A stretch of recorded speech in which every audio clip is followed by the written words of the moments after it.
we turn to Nick Schifrin, who picks up our reporting on the global food crisis. And for more on the challenges not only in South Sudan, but all of East Africa, and a larger look at some of the issues coming out of the Ukraine war, I'm joined by the Executive Director of the World Food Program, David Beasley. David Beasley, welcome back to the NewsHour.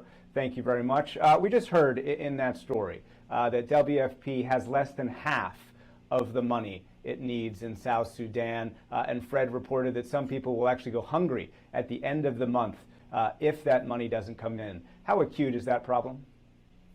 It's a very serious problem, and it's a very serious problem all over the world, Nick. And we're facing an unprecedented food crisis globally. South Sudan is no exception to the rule right now. You know, the Republicans and Democrats have been fighting over everything, agreeing on nothing, but they did just come together. A miracle on Pennsylvania Avenue. They came up with an additional $5 billion for food security around the world. That's going to have a major, major impact, and we got to get more nations to step up because, as you're saying, South Sudan, we don't have enough money. The U.S. can't do it alone. The other countries need to step up, particularly the Gulf states, with oil prices being so high. Their net profits increase in billions of dollars per week. There's no reason at all, especially the Gulf states, to step up in countries in their region like Somalia and Ethiopia and Syria and Yemen, places like that. And so let's look at the larger question of East Africa. The UN says as many as 37 million people across 7 countries, from Djibouti to Uganda, are expected to face acute food security this year. You were recently in Somalia, where we have seen a 260% increase in children under 5 with severe malnutrition. When you look at the regional challenge, how overwhelming does it seem? It's heartbreaking. You can't believe this is happening in 2022. And here we are with, you just came out of, you've got conflict, you have climate shocks, you have COVID economic ripple effect, then you've got oil prices, lack of fertilizer, and the Ukrainian crisis just on top of everything. It's like a tsunami on top of a tsunami.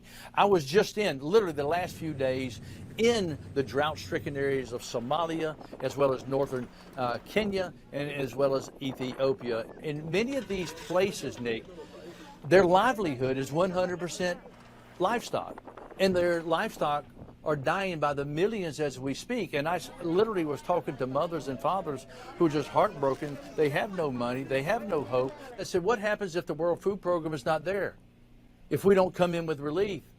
And mother after mother said, we'll start dying like the animals. And Nick, if we don't come in, it's not just that people will die. You'll have destabilization, radicalization, and you'll have mass migration.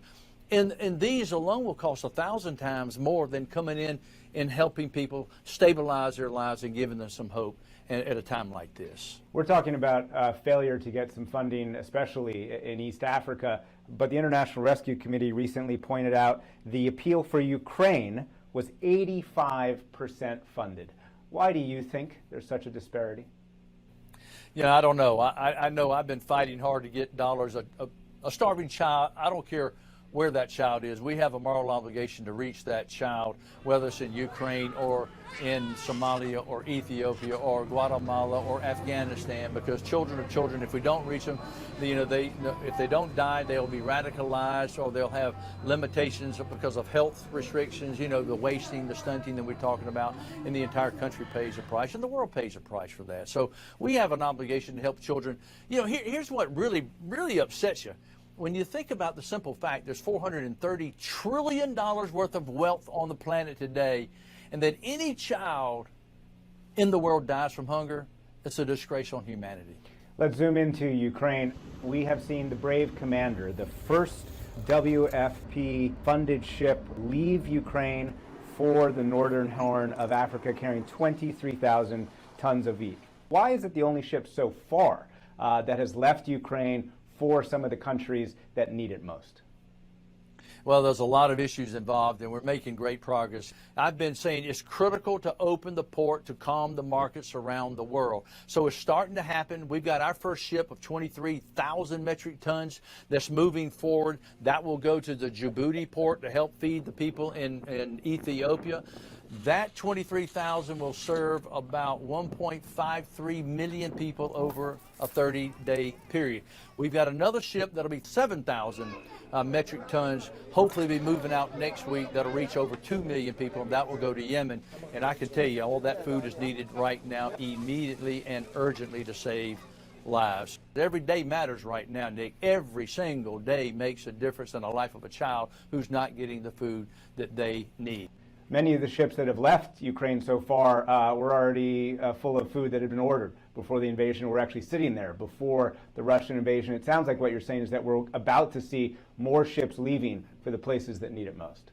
This is a global crisis. Ukraine plays a very important part. Russia and Ukraine alone grow 30% of the world's supply of wheat.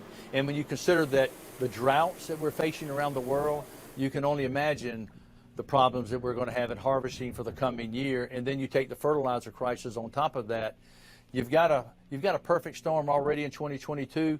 2023 could even be worse if we don't get ahead of this, Nick. We've got to get ahead of this in a comprehensive way, and Ukraine's a very important part of it. As the U.S. has been very clear, it is not sanctioned any kind of fertilizer or food export from Russia, but the U.S. has sanctioned transportation companies, banks, insurance companies that would do the business of exporting from Russia. So has this deal allowed an increase in the exports from Russia, fertilizer and food?